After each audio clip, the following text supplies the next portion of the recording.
சுப்பிரமணியபுரம், நாடோடிகள், போராளி போன்ற படங்களுக்கு பிறகு மீண்டும் இணைக்கின்றனர் சமுத்திரக்கனியும் சசிகுமாரும். சசிகுமார், சமுத்திரக்கனி இணைந்து நடித்த சுப்பிரமணியபுரம் மிகப்பெரிய வெற்றி படமாக அமைந்தது.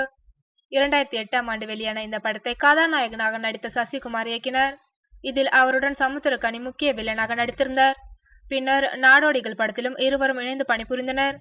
அடுத்து சசிகுமார் நடித்த ஈசன் படத்தை சமுத்திரக்கனி இயக்கினார். இருவரும் ஒன்றாக நடிக்கவில்லை. இதிலும் சமுத்திரக்கனி சசிகுமாருடன் சேர்ந்து திரையில் முகம் காட்டவில்லை.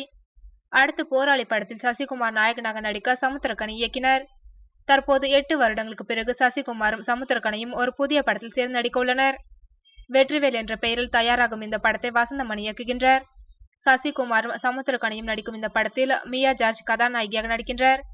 இவர்களுடன் தம்பி ராமையா, ரேணுகா ஆகியோர் நடிக்க உள்ளனர். பிரபு முக்கிய கதாபாத்திரத்தில் நடிக்க உள்ளார் என்பது குறிப்பிடத்தக்கது.